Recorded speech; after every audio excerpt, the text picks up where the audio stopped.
They wanted to make a movie about Manchester United's title challenge. Unfortunately, Quibi shut down. This is the ArsenalVision post-match podcast. My name is Elliot Smith, the Black Man, Twitter, Yankee Gunner. For those of you who don't know, Quibi was a short-lived video streaming platform for very, very short-form videos.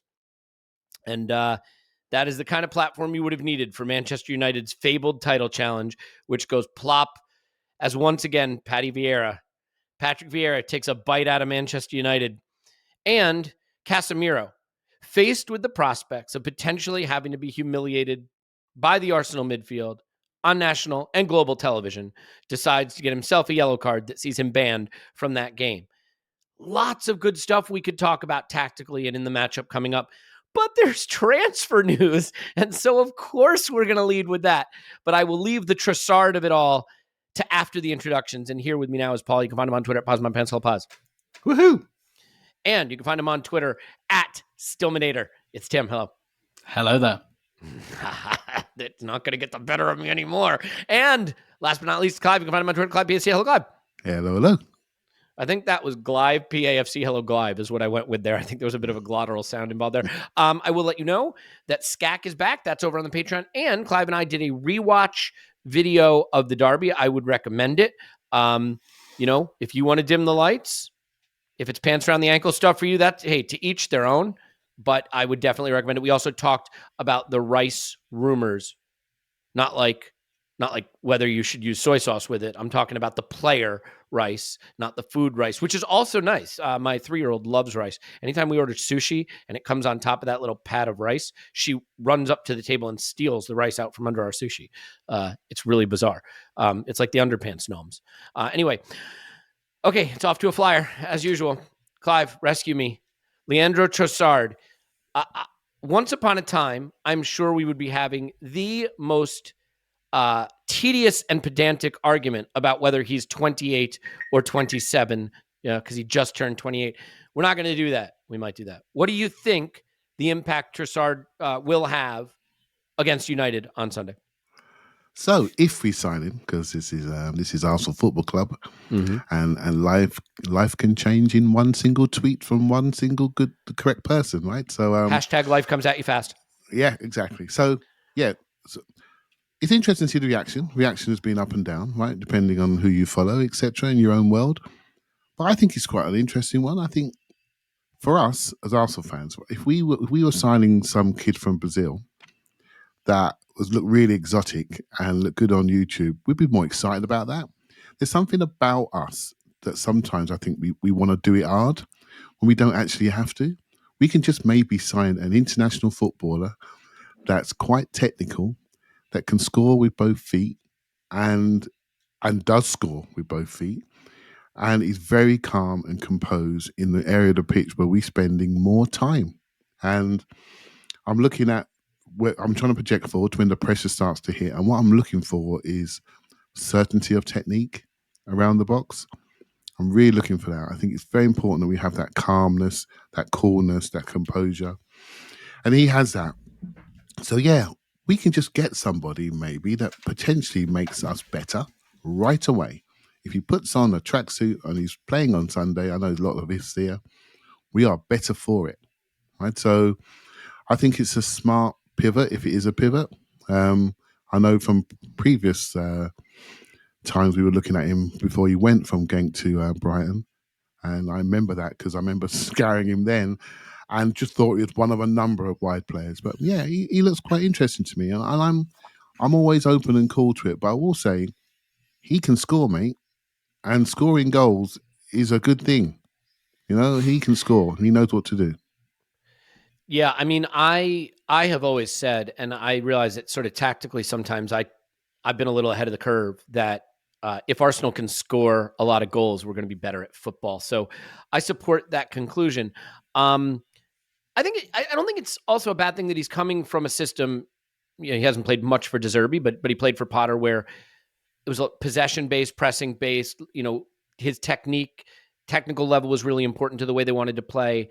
There had been no attitude issues with this player prior to this last little blow-up. And if you read, look, there's very, very, very bad reporting on wages in football, but he's reportedly on around £42,000 a week.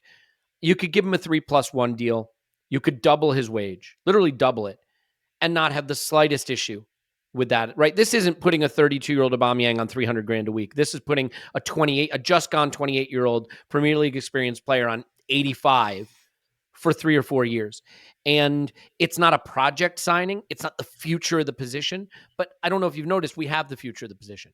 The other thing is, and I think I believe in discipline with transfers until you can win the title. And anything you do that wins you the title, I mean, unless it completely, wrecks your group, is worth doing. He can hit the ground running right away. I mean, Tim, whether you think Mudryk is the next Messi or you think Mudryk is, the next, I don't know, social media superstar, whatever you think the guy is, I think the idea that he was going to come in and immediately make a dramatic impact for us, understand how to play our football, be fit and ready to play right away. Like, I think that was a long shot. Trossard, in theory, can give you 20 minutes on Sunday if he was signed on Saturday, and it'd be no skin off his back. And I'm not saying that's necessarily what we need, but I think it's entirely possible. So in terms of the short-termism of this versus the longer-term project, how do you evaluate whether this is sensible or not? Yeah, I think we've done enough good work to be able to do something like this. And look, under Arteta and Edu, we've shown before that we will make expedient signings, that we will pivot when needed, like Douglas Luiz. That was a pivot. It didn't happen, but it was a pivot. Even like someone like David Luiz, which in isolation was not a bad signing. We needed someone there, and it was one of those, we can't get to you just yet, so we'll just sign David Luiz for a couple of years. Not absolutely ideal, but okay, did a job. And then we got Ben White, and it was goodbye David Luiz. The problem in the time of David Luiz was that we had too many other players like that. If we were talking 2 years ago in the Aubameyang, Lacazette, Ozil, Mkhitaryan era, no, you do not make a signing like that. But we're not. We're talking in the era of, we've got a good group of forwards. I like all of our forwards, and they're all under 25 years old. And this isn't like the Thomas Partey signing or the Gabriel Jesus signing where you're going, this guy has to be the one. Like the one who is going to hold this position for at least the next 4 or 5 years. That's not really what we're getting at with Trossard. So don't get me wrong. Yes, getting the future superstar who perhaps ends up, I don't know, being better than Saka and Martinelli. Like maybe one day, if that's the potential we're looking at, like fine. Obviously, that's the superior choice, but I don't think that's absolutely what we're looking for here. What like another Smith Rowe would be good here, And so it's not a squad signing. It's not Cedric. It's not El Neni, although El Neni I think has proved like value for money over his contract. But it's not. We just want someone in case there are 2 other people injured. This is a guy that can contribute, that can that if he starts, you don't bat an eyelid. But at the same time, shouldn't come to the club with ideas above his station about starting ahead of some of these guys regularly. So like it fits into the overall rotation. And yeah, like, we've done enough good squad cleaning, and we're young enough in our attack overall, I think, to have a 28-year-old who, to your point, is ready to contribute now. We signed another guy from Brighton 18 months ago. That's worked pretty well. And so therefore, you'd think can fit into our system, etc., can plug a number of roles, which he has done for Brighton as well, quite a multifunctional player. So I think, you have to put everything front and centre. Yes, he's 28. Yes, it looks like he's having a bit of a paddy with Brighton. Yeah. And so it's a plan B signing, of course it is. But in that context, if you ask me now, would you rather do Leandro Trossard or nothing? I'm picking Leandro Trossard every day of the week. And to be honest, that's slightly underselling it. This is a good player, 2-footed, can operate on both sides, can play that false 9 role. I think there's more evidence he can do that than Smith Rowe. He's done that a few times for Brighton. So I feel like this player's already...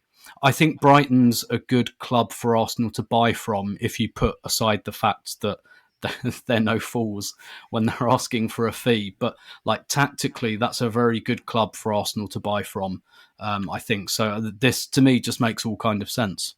Yeah. I mean, he can, as you said, he can play across the front 3. He's Premier League experienced. I mean, 16 matches this season, 16 starts. He's having his best expected goals season in the Premier League. 7 goals already this season. And I think 3 or 4 assists, right? Let's look. 7 goals and 2 assists this season, 8 and 3 last season, 5 and 5 before that, 5 and 3. Certainly respectable in that team and with what he's doing. You said it, we're the youngest team in the league. So we can afford a guy who's right in the heart of his prime. And the thing is, if you said what's missing from our attack, that's it, right? The guy who's really in his prime, who can come in and play anytime you need to with real experience and preparation. And I do like what Clive said, that we were tracking him previously, because it suggests that this isn't, oh crap, we need a signing what's available. It's a little of, oh crap, we need a signing what's available, but it's also, let's go back to players we've had our eye on, players that we've rated in the past. And I think that is relevant. Paul,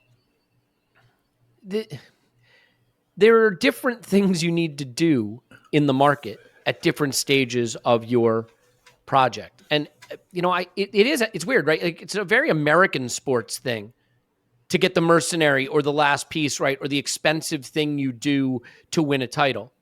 I think I've referenced this before, but the Rams really did that to win their Super Bowl. Now, the Rams did it to a level where they completely mortgaged their future. We're not at risk of doing that here. But you see it in the NBA. You see it in the NFL quite a bit. And like, if everybody wants to praise Todd Boehly for bringing something American about sports to the Premier League because he's tying his players down to 18-year contracts, I recommend you listen to SCAC, where they took that down beautifully. But I don't mind this innovation. Your ideas about how to build a squad have to be married to the stage of progression that you're at. If we were sitting third right now, 18 points off first and 7 points clear of fourth, this may not be the deal we do. But for where we are, I think it makes a lot of sense. Yeah, we need a player urgently. And if we go into the market and try and do another Mudryk, we're going to get screwed by people because they know they can smell the desperation. Yeah. Now, the only thing about negotiating with Brighton is never get in a land war in Asia. Never negotiate with Brighton.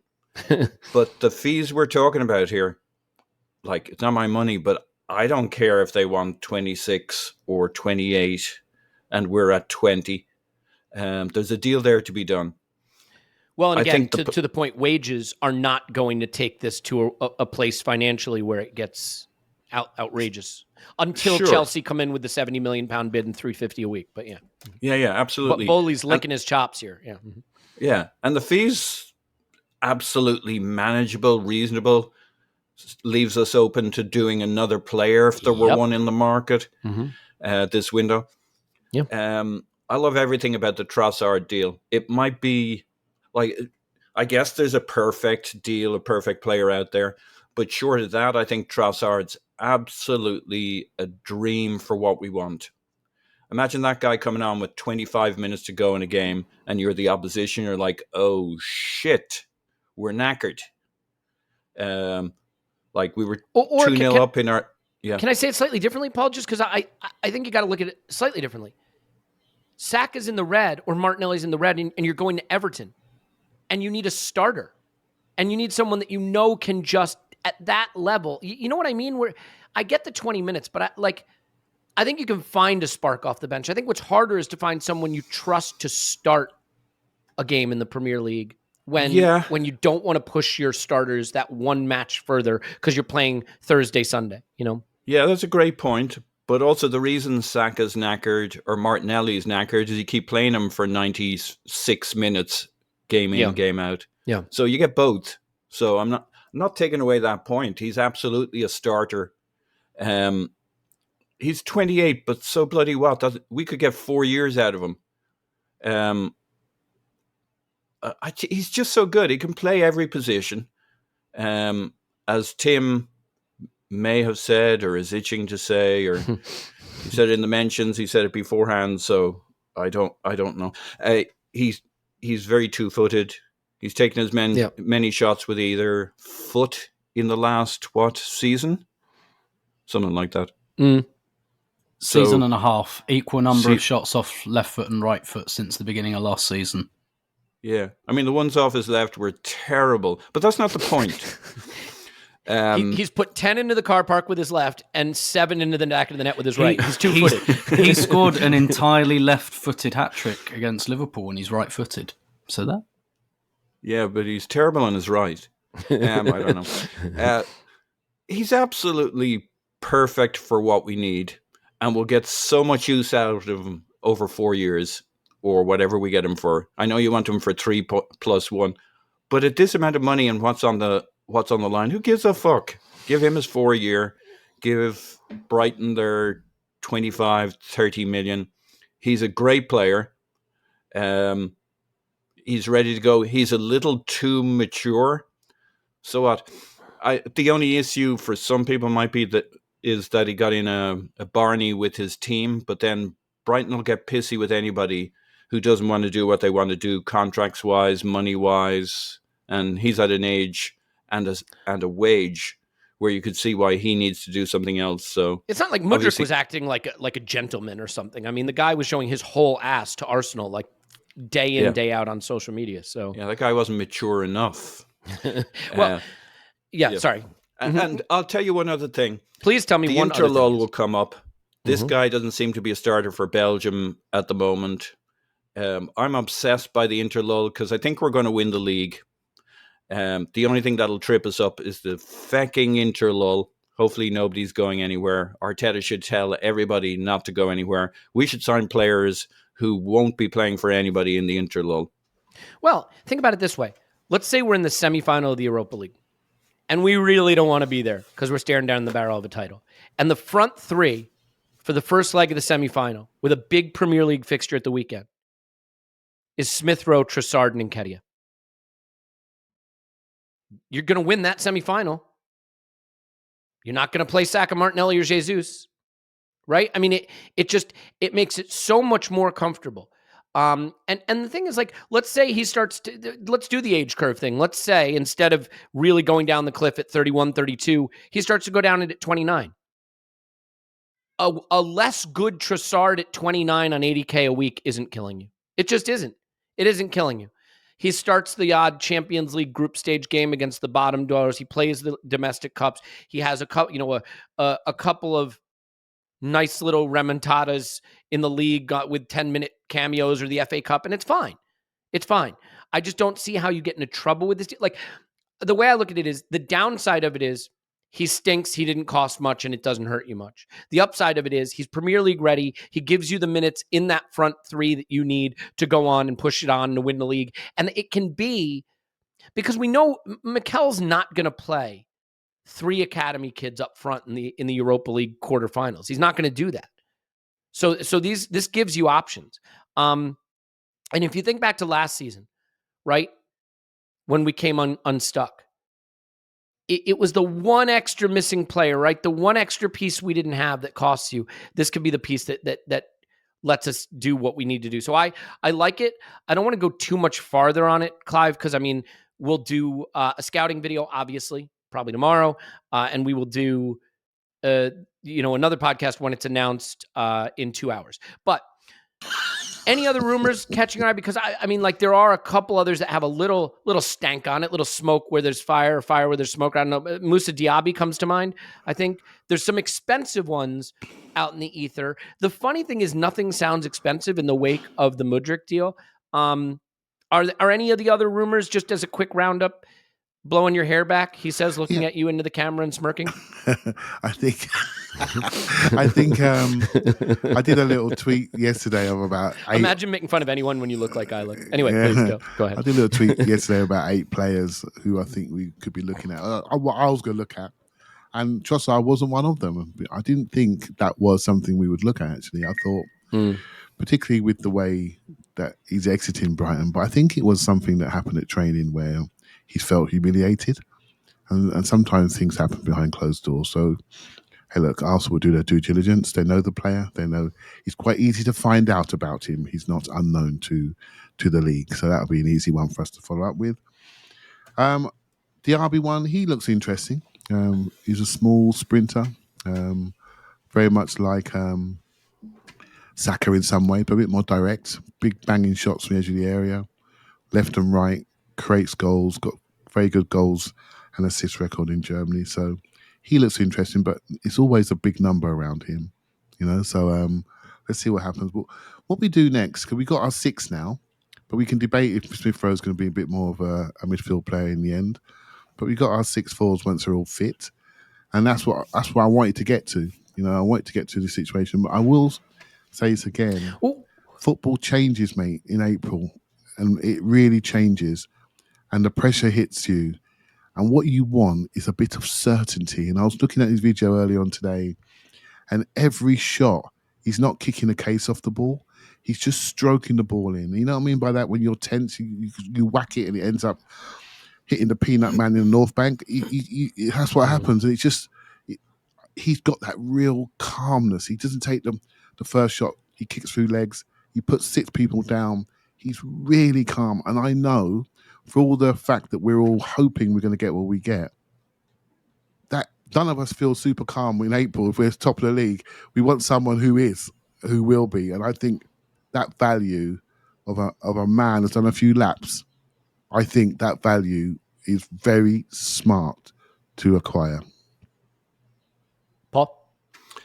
I think he could be a tremendous asset when we go back to the negotiating tables in the summer. Because one of the problems we have now is, back to the desperation thing. Everybody thinks we're desperate for the player we're about to buy. So when we go and do the next Rafinha, the next Mudryk, the next whatever, if it's quite clear that we have decent numbers in most positions and that we have Leandro Trossard who can play left wing, right wing, 10, false 9, the level of desperation for us to make a bid for a Mudryk at whatever ridiculous number the next guy comes at us with, from our side, we can have a steadier hand. From the other side of the table, they don't have us by the ghoulies, because we actually have a good option, whether he's a starter, whether he's a backup.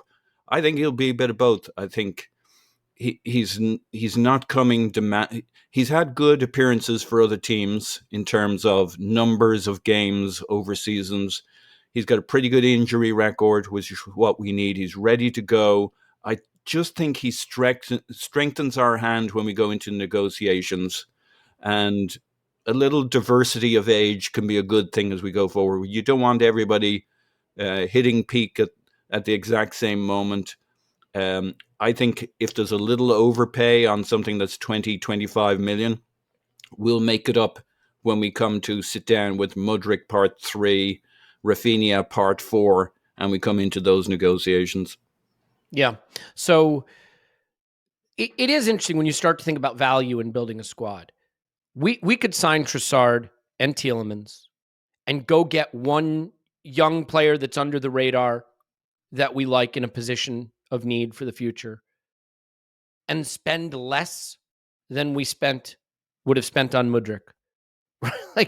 Or you could buy Tielemans and Trossard this window, keep powder dry for the summer, buy an 80 million player, and again, come out roughly where you would have just buying Mudryk, Clive.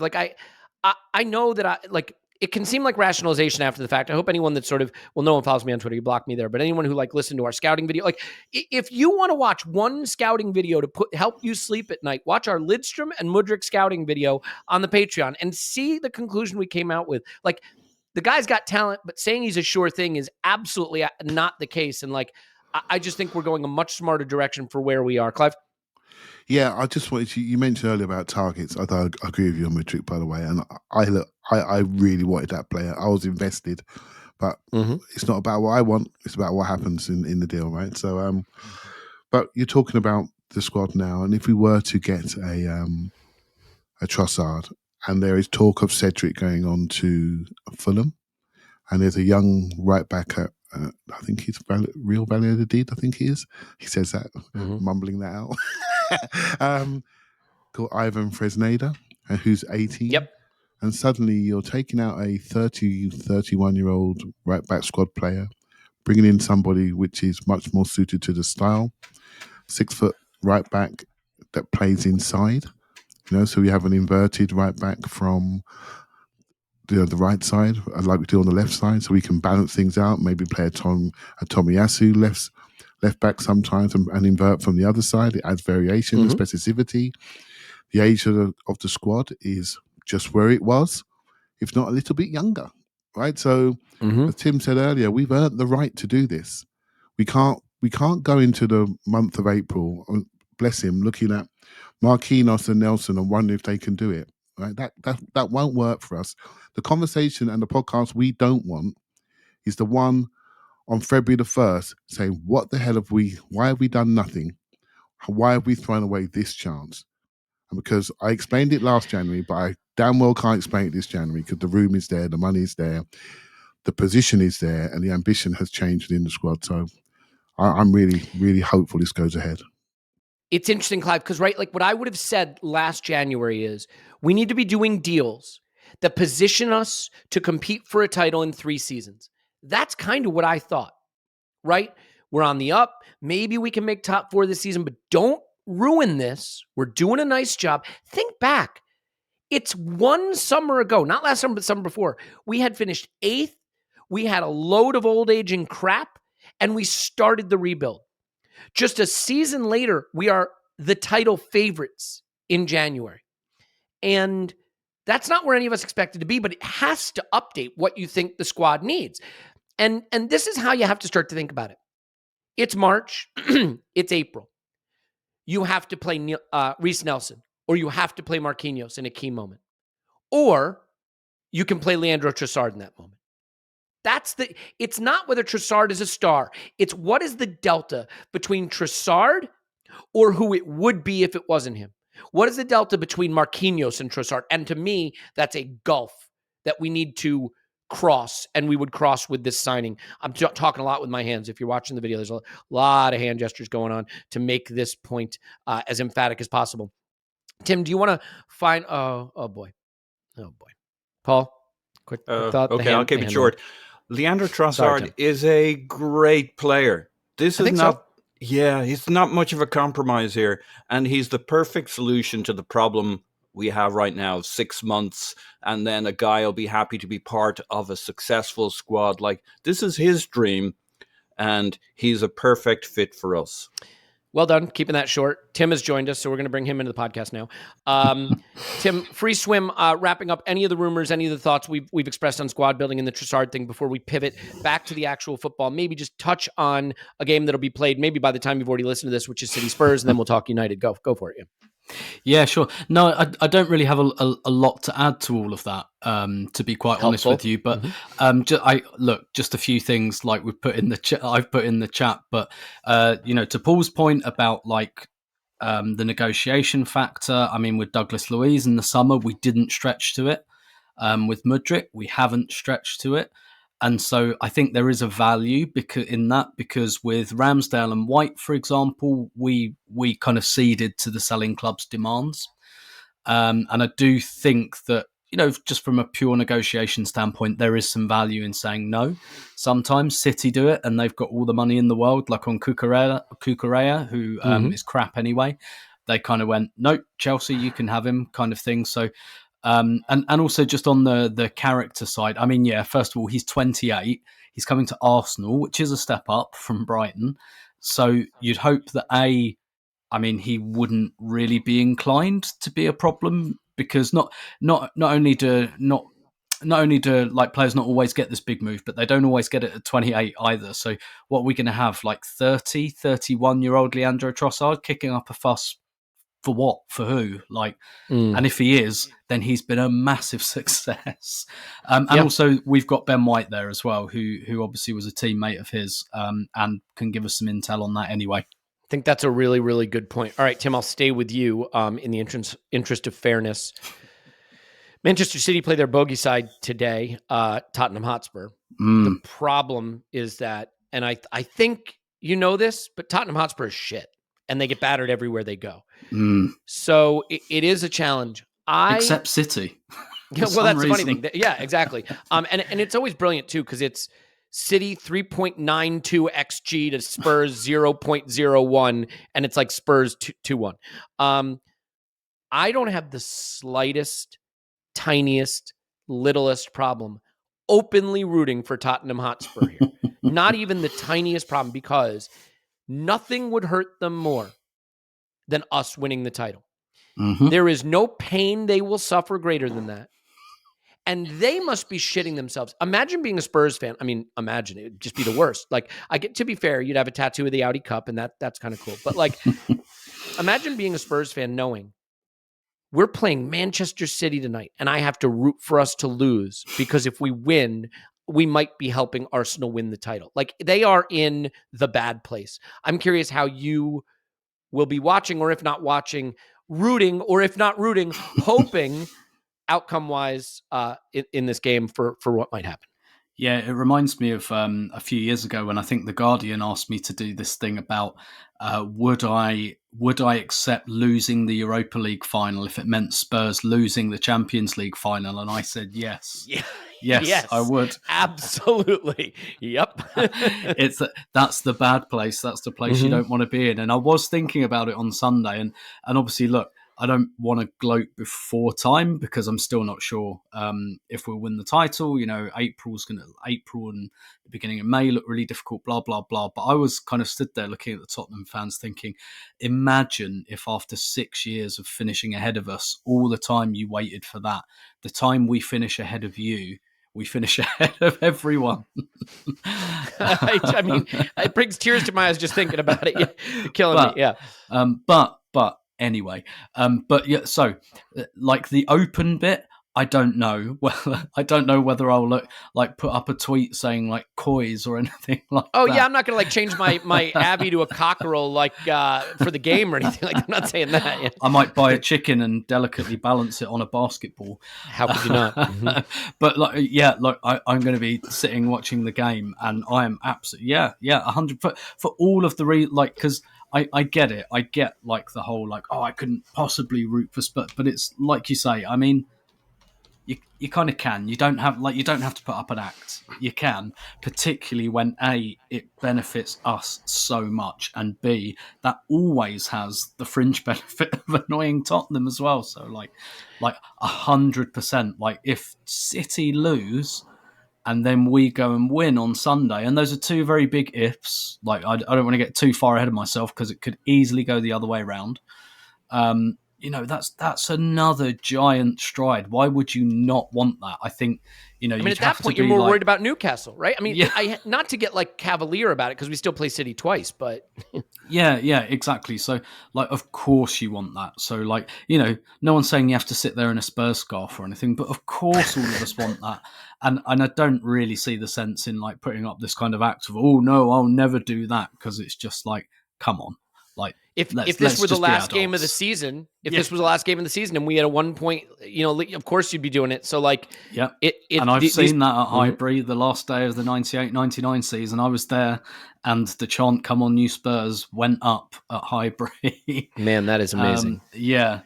And of course, being Tottenham, they went 1-0 up and then lost. Which I'm convinced. I'm sure they were punching the air. Yeah, I was going to say, like, I'm convinced they took a lot of perverse pleasure out of that. And you know what? Fair enough, because I probably would in their situation. Oh my God! If Arsenal had won a game in that situation, I would never forgive them. So yeah, exactly. Let's do this. I don't think we need to go into this game in any more detail unless anybody has raise your hand if you've got a pressing need to say something on City Spurs. Because if you do, by the way, like, no problem. But I think we've covered it. I get it. It's an unpleasant position to be in, but we're in it because we could win the title. And that is not an unpleasant position to be in. You know what is an unpleasant position to be in? An unpleasant position to be in is opening a cabinet in your... Oh, for God's sake. Paul, what's an unpleasant position to be in? If that's not what it's about, we're moving on. You provoked me. Look, I just want to say on the Spurs game, I'm currently on your suggestion changing my AVI on Twitter to a Spurs cockerel, and I'm proud of it. No, that's good. I think that's a smart thing to do, because in general, I think you have a good feel for how to get people to like you on social media. So I can read the room. You definitely. I was just going to say, you are a room reading master.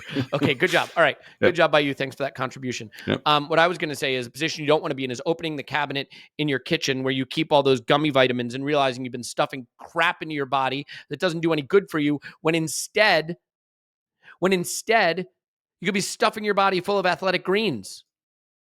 AG1. What is it? It's 75 high quality vitamins, minerals, adaptogens, right? Whole food sourced superfoods. Athletic Greens is doing everything for me except helping my tongue move in concert with my brain.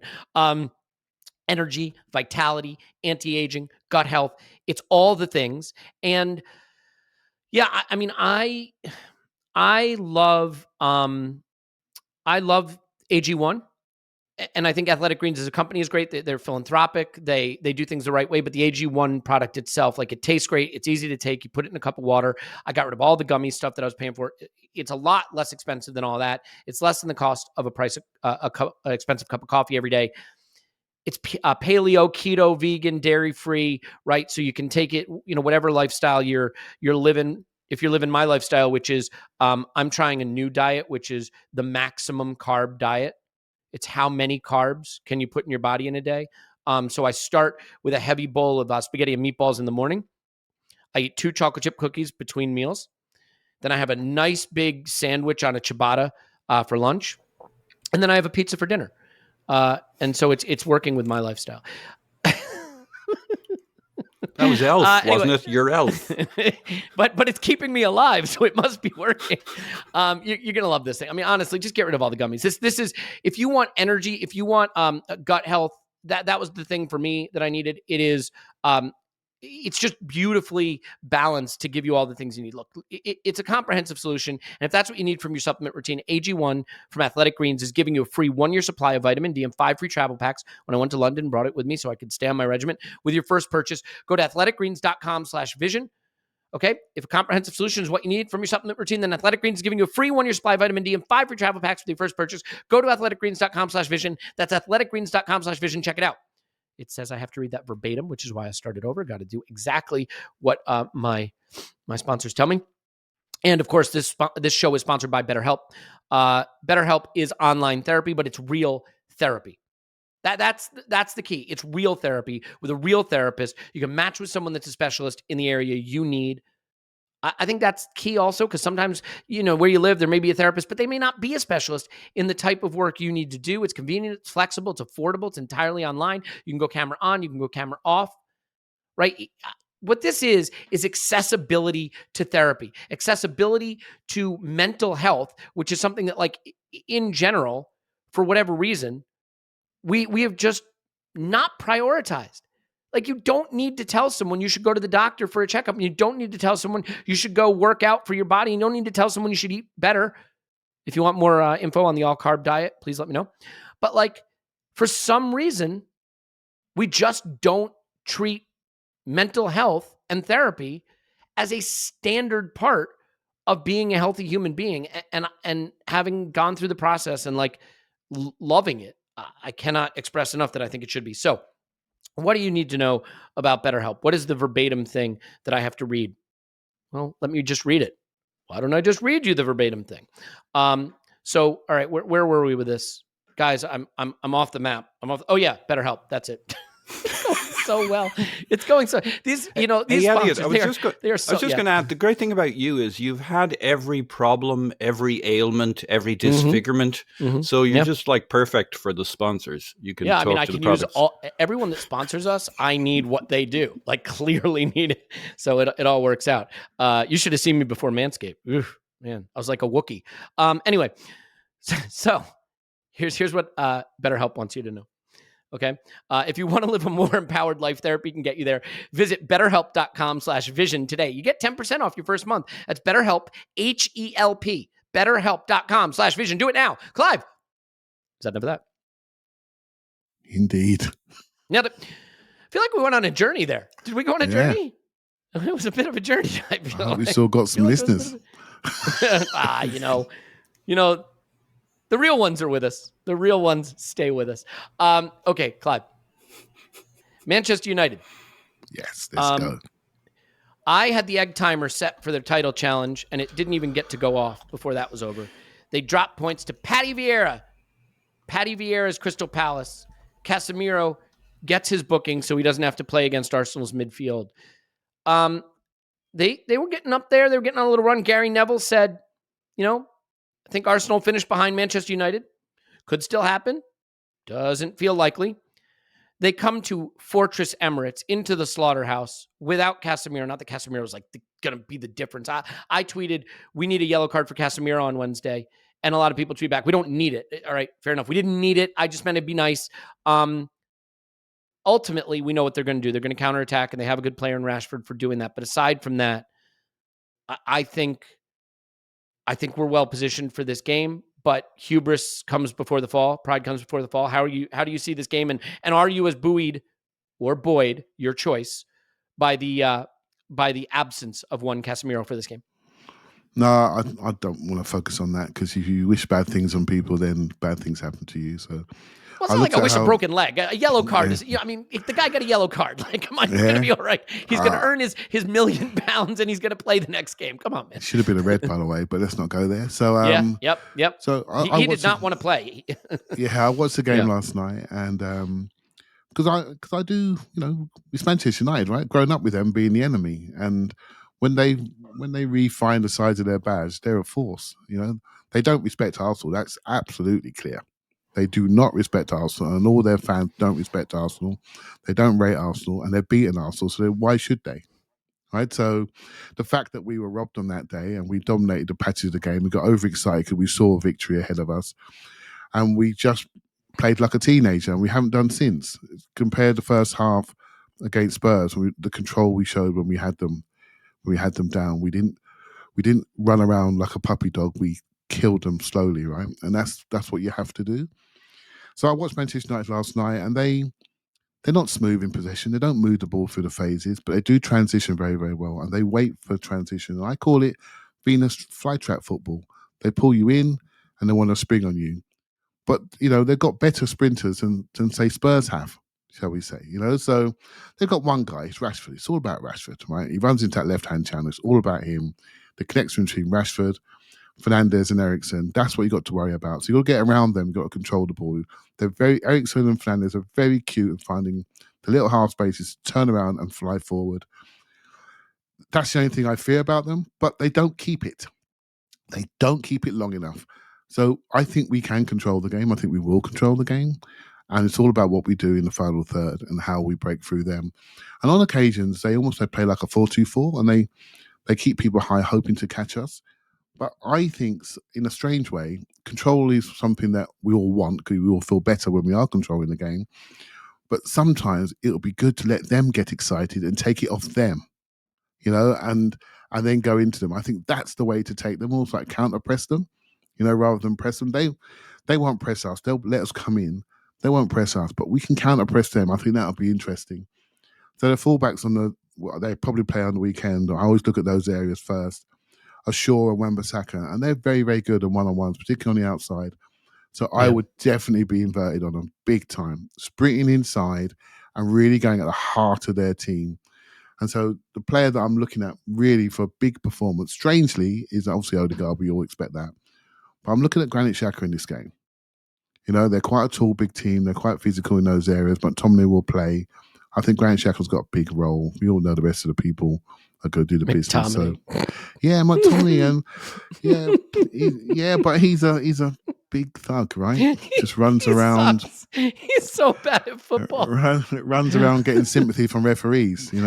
Oh, sorry, mate, I got there quick as I could. Job. We've seen loads of those players, and I don't like it, but. So that's why I'm with it. I'm worried about the game in it, because I think if we do beat them, it's really promising, isn't it? It really is promising, And so, but if we don't, long as we don't lose, I'll be happy, because I wanted 4 from 6 from Spurs for Man United, so I'll be happy. No, Clive, let love in. Stop protecting yourself, mate. Tim, we got to straighten Clive out here. It's only 3 points for me. It has to be. Mikel, all he has to do is blow up the headline of VAR and officials admit they got it wrong at Old Trafford, put that up in the dressing room and say, we owe them for this. They're our one loss. They're our reason we're not invincible. And we need to teach them a lesson. The biggest danger, McTominay hurting someone, need to avoid that, obviously. Guy cleans tendons out of his cleats after matches. And I'll admit, this is going to sound silly because the guy's an absolute clown, but Antony worries me a little bit because I do think that that's the space we kind of vacate where you could potentially cause a problem. And he's very fast. He's very fast and he's very, very aggressive in the way he runs at you. And so that's just the thing that I think you gotta keep an eye on, right? I also think, not to get a little too provocative here, it's time for Gabriel Martinelli to maybe just go up that 10% that I think's been missing since the World Cup. He's going to face another really good defensive right back, and it does feel like every week he's got the harder of the matchups in terms of who he's facing, right? You got Zach over there roasting clowns for fullbacks, and then Martinelli's got to face guys that are really good defensively, like a Wan-Bissaka. But that's how I see it. Keep Antony from running into the space in that left wing, and maybe just the extra 10% from Martinelli to set us on our way. He owes them one after the goal that was disallowed. How do you see this matchup? Yeah, I mean, you look back at all the goals United scored against us in September, they all kind of come in from behind the fullbacks, right? Yep. That first Antony goal, Zinchenko doesn't quite get there. They hit us on the break in behind Ben White, actually. But, I think your point about Martinelli, because most teams kind of invert their right backs a little bit or pull their right backs in and push their left backs up, that's why Martinelli tends to get the better defender, because that's what happens in most teams, that the more defensive of the fullbacks tends to play right back. And I think in this scenario as well, like, if I were, thinking about if I were a United fan and I'm looking at this and our most dangerous player is Rashford and I'm looking at Ben White, and, Ben White's locked up a lot of very, very good players so far this season. Spurs, I know I haven't had a chance to look at the rewatch you guys did, but Spurs tried to hit that space in behind Ben White again, like twice in the first 10 minutes. The exact space where they got change out of Cedric and Rob Holding, but they didn't get any change out of Ben White on this occasion. And I know Son isn't playing as well as he has been this season, but I think that's largely tactical. I think that's largely because Spurs aren't really playing on the counter-attack anymore. But, he locked him up absolutely no problem. So their biggest threat is coming down our defensive side as well, where our better defender is. But absolutely, like, in terms of, usually I'd kind of dismiss the whole, not dismiss, like, not from a fan's perspective, but from a player's perspective. Usually I'd think, well, I don't think players think like that. But actually listening to the players this season, it does sound like they've been thinking like that, thinking about how they owe teams one, thinking about how, last season we weren't that good here, or the last time we played here, we had a painful defeat. Let's go and put that right, type thing. So, listen, anything you can use for fumes or motivation, go for it. I think that this is like a... United are in many ways probably the opposition I maybe fear the most at the moment. I don't think fear is the right word, but like we saw it in September, they're probably best set up to expose some of our weaknesses. That's what I'd say at this stage. So, and look, they're playing well. They have been. They've been playing really well. They've been getting results. So this is going to be a really, really tough game. Tougher than the game we had in April against them, where they looked like they were kind of signed out with their manager. So it's going to be a really interesting test against a good team who are well set up. I think possibly better than any team in the league to exploit our weaknesses. And we're probably going to need Ben White to have a day like he did at Selhurst Park in August, for example, where they tried to throw Zaha at him and he just wasn't having it. I still can't believe that people didn't think he was brilliant that night. Like, I'm sorry, you people don't understand football, and that's the end of it. But Super. but so like how we defend their wide players, and then how we expose some of their weaknesses as well, because they're not perfect either. And Casemiro being out when we've got Ødegaard in that position, I'm absolutely certain he'd have been standing on Ødegaard's toes all game and disrupting the supply to him. McTominay probably isn't going to do that as much. He's going to try and smash his ankles. His is a more reactive style. So we'll see how it all plays out. They might go Fred, Tim, because Fred marked... I think they'll go with both. KDB, didn't they tend to come as a pair. Be interested to see what happens. Pre-Casemiro, they very much came as a pair in these big games. So, and look, given the position we're in, a draw isn't a terrible result here. Obviously, I want to win, and but it isn't. But it isn't like we're 8 points clear. Like, and playing one of like they're the second biggest rival to our spot at the moment, right? Yeah. That's what the table shows you. And if it's a draw, like that's nothing to cry about. No, I mean, like I won't, ask for Arteta to be sacked. I think he should be given a little more time to prove that he can right the ship if we draw United. But like, obviously, like I'm somewhat kidding, but I think this is a game you have to be looking at as 3 points and nothing else. They're coming to our place. We've got that really, really good energy going on around the Emirates. We have the week of rest. They had to play in midweek. They got their hearts broken by a brilliant Olise goal that I still have no idea why he doesn't celebrate. Like I don't get it. Like, celebrate the hell out of that. What are you doing? It's Clive. It sounds like you have a thought. Well, I'm just going to say there's an interview with Olise out there, and he's a very quiet guy, very quietly spoken, quite introverted, and very talented mind. And there's lots of Arsenal fans who would like to see him in our club. Maybe that was a deal we should have done with Reading. There was a release clause there, and Crystal Palace was smart enough to trigger it. So, yeah, bright player, one to watch, technically beautiful player. Yeah. One thing United did to us in the first game, Paul, and I want to be clear, I think the Casemiro loss is a huge one because he has somewhat changed that midfield dynamic for them. He really has. And I think it's allowed Ten Hag to play more the way he wants them to play. I don't know if they can without him, but one thing they did in the first game, Paul, is they used the offside rule to their advantage.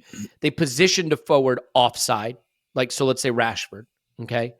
They played it into the space behind the fullbacks to like an Anthony running on. Rashford then just has to stay behind the play in the second phase. And it's a really difficult thing to solve if you're a defender, right? Because you're Saliba and you're Gabriel and you're White making a 3 or just the 2.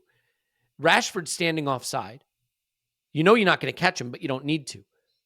The ball goes over the top into space that Anthony can run onto. Now you're chasing Rashford, who's onside in the second phase. That was a thing they did to us, and we kind of got caught with it in that first game. I'm wondering if you think we'll see similar sort of like creative positioning with Rashford to try to take advantage of the way we set our defensive line. And like, for me, the whole ball of wax here is still, don't let him play the first pass, right? Don't let Eriksen drop into space. Don't let Bruno Fernandes in that first game, he was dropping super deep and hitting it first time. And we weren't getting up on him quick enough, and he was finding those openings. So that was how they unlocked his first time. Do you think we'll see a similar approach this time? Well, I think that's exactly right. The way I see this tactical battle, like they've just played City, so they think they're well suited to playing a team like us. They have a very strong pressing scheme when they press, but we're a different proposition because City likes to build from the back. And we don't care about building from the back. If it's there to be done, we'll do it. But we're more than happy to launch the ball into the attacking third and keep the pressure on, which goes to the second point of their clever use of offside and vulnerabilities against a back line. Well, that's all about pressure. If we keep the pressure on the ball, as you alluded to, like the first goal isn't really about Anthony. It's about Eriksen having too much time on the ball and finding Bruno Fernandes wandering around midfield unmarked. And like what's going to be the difference between the two games? Well, we're a lot better now, a lot tighter, a lot more, a lot smarter about the transitions, which is something we had to learn. But we're going to have Thomas Partey on Sunday, all things being equal. And that's a whole, like, Ericsson has too much time on the ball when Albert Sambi Lokonga pushes up on him. It was like one of the first games, Sambi was asked to do that.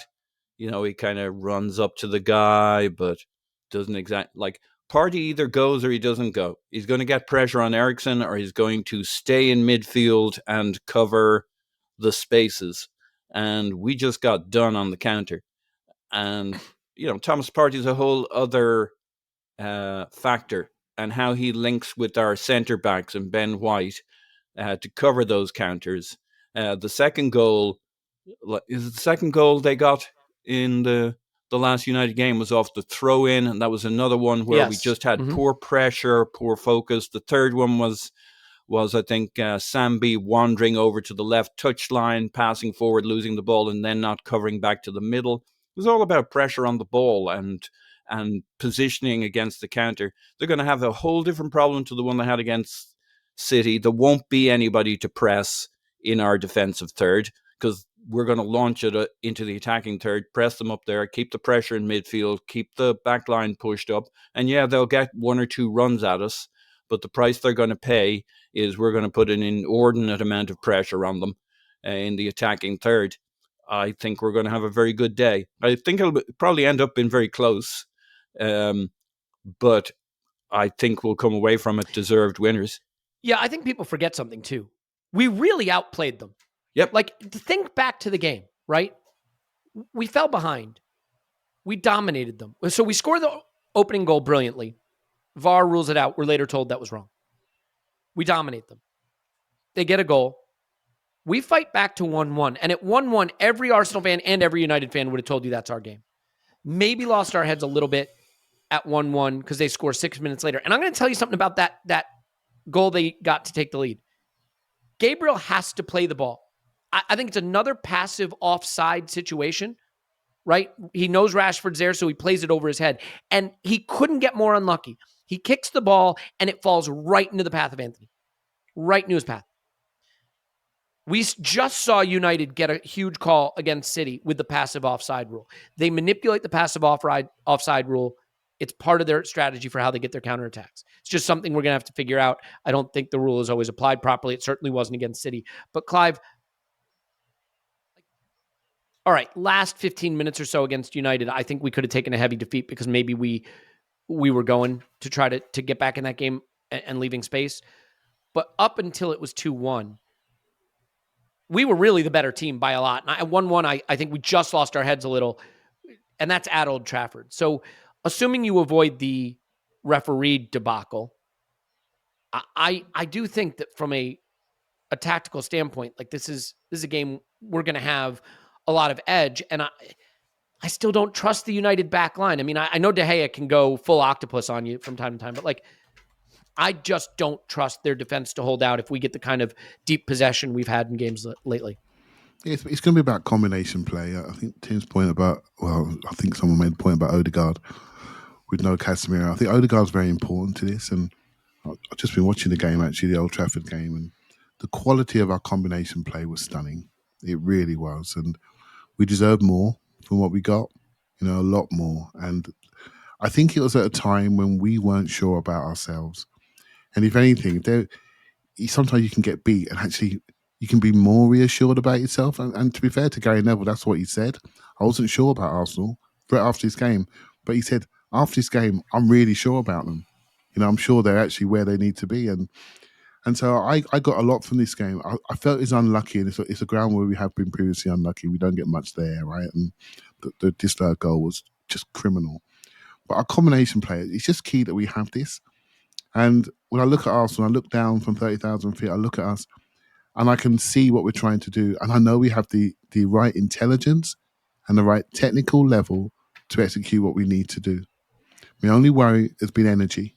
That's the only way. We're not big, so we need to be sharp. We need to be quick, so we create separation. If we're tired, we don't do that. We don't have energy. We can't maintain our pressure in the top end of the pitch. Then they're not super at the back. You know, Varani's okay. Martinez is a decent ball progressor. So's Luke Shaw. Wan-Bissaka doesn't want it, right? So he's going to stand there looking redundant. And so they're not going to play through us. And so that's key, but it's very key, and we've learned this, when we are in control, like we were at OT after we equalised, to not forget our jobs. Don't forget our basics. Don't forget we have to manage people on restarts. Don't forget we need to get around people. Don't disrespect who they are. They get their heads up and turn around. They've got a very quick runner in behind. I think Saliba on the day is really strange on the day. I felt we were very high at centre-back for no reason. No pressure. We didn't drop off. We were high. We stayed high too long. Again, it's all about being excited. We wanted to take him. We thought we could. We knew we were better. We end up chilling ourselves, right? So, and I think lots of people blamed Arteta with the substitutions. Maybe it's a collective thing. We were just excited about what we were trying to do, what we were about to do. And so if we get our combinations going, I think we have a different level of poise. And we spoke about on the weekend in the rewatch. I love how we look around the ball, how we move around the ball, how we look on the pitch. We look like we believe a little bit more. We look like we belong here a little bit more. We're not plucky. We're not a plucky team exceeding expectations. Both what you see with your eye and what you see with the numbers, everything's pointing to we are here by right. So now we just have to continue. And when I first came onto his podcast, I used to talk a lot about being the employer of choice was my phrase. Remember that? It was my sort of mission statement. I've got a new mission statement now, which is every 3 days. Everything we do has got to be about building a team to win every 3 days and being comfortable winning every 3 days. So the Trossard signing is about every 3 days. We've got to make changes. We still got the same level of intelligence and quality and composure in the last third. And that's what we've got to do now. And this is what brings an elite mentality. And so although I'm worried about this game because I've been brought up with Manchester United beating us, although I'm worried about this game, crikey, this is the sort of game that Arteta will be talking about, saying, if you want to be elite, if you want to be a Champions League team, you got to go from Spurs to Man United to Man City, and you got to deal with it. You got to deal with it. Sometimes that will be 3 in a week, right? So that's my new mantra, really. As far down as United have been for many years, hilariously, beating United is still a headline maker. The world notices when you beat United. It hasn't been as hard recently, but they still take notice, and you still have to earn it. I'm in a WhatsApp group with some guys who just brought up where United was the old enemy. They'll always be the old enemy. It's the team they hate most. It's the team they fear most. It's the team they want to beat most. I think this is a situation where you go get 3 points here, and the position we put ourselves in at that point is really, really strong. And